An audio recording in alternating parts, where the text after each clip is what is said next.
Direct ಹತ್ರ ಯಾವ ತರ ಫೈಟ್ ಅಂತ ಕೇಳ್ಕೊಂತೀನಿ. ಅದಕ್ಕೆ 50% ನಾನು ಪ್ರಿಪೇರ್ ಆಗಿ ಬರ್ತೀನಿ. ಮಾವುತ ಅಂತ ಒಂದು ಸಿನಿಮಾ, ನನಗೆ ಆ ಸಿನಿಮಾ ಸ್ಕ್ರಿಪ್ಟ್ ಕೇಳಿದಾಗ ನನಗೆ ಅಣ್ಣವ್ರದ್ದು ಗಂಧದ ಗುಡಿ ತರ ಫೀಲ್ ಆಯ್ತು. ಸರ್, ಈ ಹಿಂದೆನು ತೆರೆ ಮುಂದೆ ಕಾಣಿಸ್ಕೊತಾ ಇದ್ರಿ, ಆಕ್ಷನ್ಸ್ ಎಲ್ಲ ಮಾಡ್ತಾ ಇದ್ರಿ, ಪೊಲೀಸ್ ಇದೆಲ್ಲ ಮಾಡ್ತಾ ಇದ್ರಿ.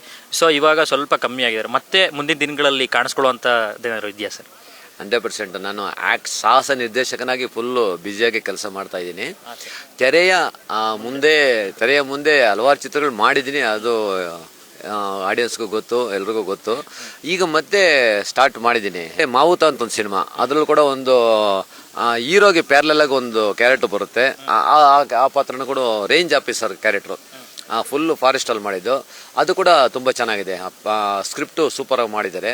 ನನಗೆ ಆ ಸಿನಿಮಾ ಸ್ಕ್ರಿಪ್ಟ್ ಕೇಳಿದಾಗ ನನಗೆ ಅಣ್ಣವ್ರದ್ದು ಗಂಧದ ಗುಡಿ ಥರ ಫೀಲ್ ಆಯಿತು. ಸೊ ಆ ಥರ ಒಂದು ಸ್ಕ್ರಿಪ್ಟ್ ಮಾಡ್ಕೊಂಡಿದ್ದಾರೆ. ಸರ್, ಇವತ್ತಿನ ಹೀರೋಗಳಿಗೆ ಏನು ಸಲಹೆ ಕೊಡ್ತೀರಾ ಸರ್ ಆ್ಯಕ್ಷನ್ಸ್ ಬಗ್ಗೆ? ಅಂದರೆ ಈಗ ಬರೋ ಎಲ್ಲ ಹೀರೋಗಳು ತುಂಬ ಚೆನ್ನಾಗಿ ಪ್ರಿಪೇರ್ ಆಗಿ ಬರ್ತಾರೆ. ಎಲ್ಲರೂ ಸೂಪರಾಗಿ ಮಾಡ್ತಾರೆ. ಒಬ್ಬರು ಇಬ್ಬರು ಅಂತಲ್ಲ, ಎಲ್ಲರೂ ಸಾಲಿಡಾಗಿ ಮಾಡ್ತಾರೆ. ಎಲ್ಲ ಹೀರೋಗಳು ಮಾಡ್ತಾರೆ. ನಂದು ಒಂದು ಸಲಹೆ ಏನೂ ಇಲ್ಲ. ಫೈಟು ಪ್ರತಿ ಶಾಟ್ ರಿಸ್ಕ್ ಇರುತ್ತೆ. ಮಾಡಬೇಕಾದ್ರೆ ಸ್ವಲ್ಪ ಕೇರ್ಫುಲ್ಲಾಗಿ ಮಾಡಬೇಕು, ಅಷ್ಟೇ, ಏನೇನಿಲ್ಲ. ಅಂದರೆ ನಮ್ಮ ಒಂದು ಈ ಲೈಫ್ ಅನ್ನೋದು ಭಾಳನೇ ಅಮೂಲ್ಯವಾದದ್ದು. ಅದು ದೇವ್ರು ನಮ್ಗೆ ಕೊಟ್ಟಿರೋಂಥ ಒಂದು ವರ. ಸೊ ನಮ್ಮ ತಂದೆ ತಾಯಿಗಳು ಆಶೀರ್ವಾದ ಇರುತ್ತೆ, ದೇವರ ಆಶೀರ್ವಾದ ಇರುತ್ತೆ. ಸೊ ಅವ್ರ ಮೇಲೆ ಭಾರ ಹಾಕಿ ಇಲ್ಲಿ ಕೇರ್ಫುಲ್ಲಾಗಿ ಪ್ರತಿಯೊಂದು ಶಾಟ್ ಮಾಡಬೇಕಾಗತ್ತೆ, ಹುಷಾರಾಗಿ ಮಾಡಬೇಕಾಗತ್ತೆ.